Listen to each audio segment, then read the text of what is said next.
was sitting here looking at a photograph on the computer, and I tried to blow it up. And when I did, I blow up the picture. Well, I'm sure we've all had this experience, but you blow up the picture, and all of a sudden it gets pixelated. Like you can see, like all the little squares that the photograph's made out of. It becomes very evident that that's that the composition of this photograph is a whole bunch of tiny little squares that are colored into varying degrees, and that's sort of what makes up the image.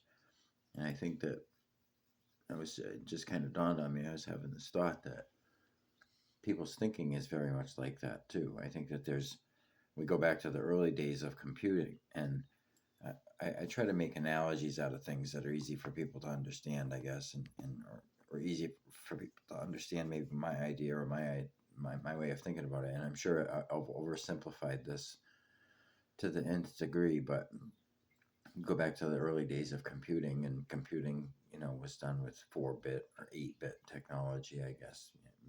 I'm not really sure about the history of computing and all that. It's not something that I ever get into, but you look at an image that was created on 8-bit technology, and you try to pull that into an interface or into a computer situation or a computer system that's operating at 64 bits, and you get this pixelation.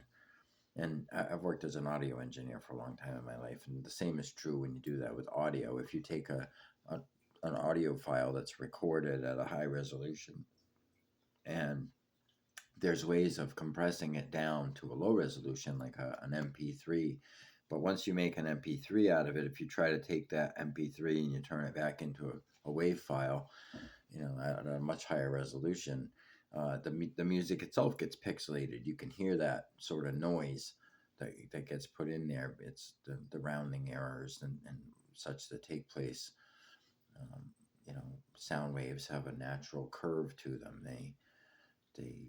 And when you divide that curve up into a grid or with a grid, and you plot each point of that thing along that curve, and then all of a sudden the shape of that grid changes. The shape of that waveform changes, and it pixelates just like we see in a photograph. So people's thinking does the same thing. I think it's very possible for people who live in a 64 or 128-bit world or mental capacity.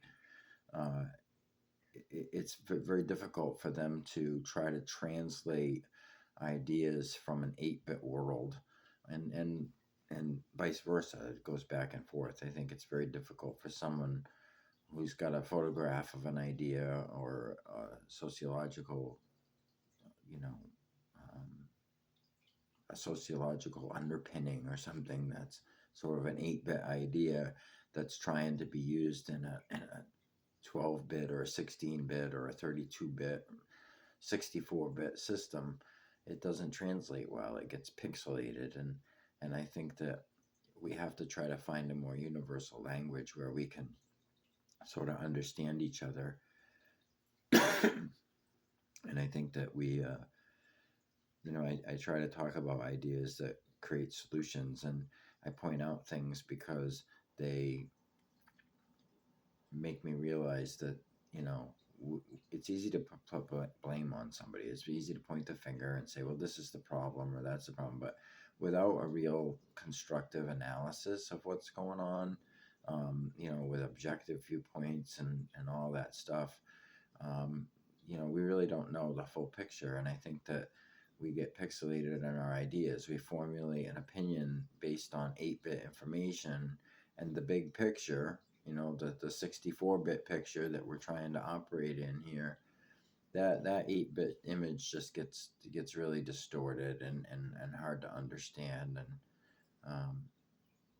I think it's just something that we should pay more attention to, or maybe it's just an idea that I'm sharing about the pixelation of society, or the difference in operating systems from one person's brain to the next.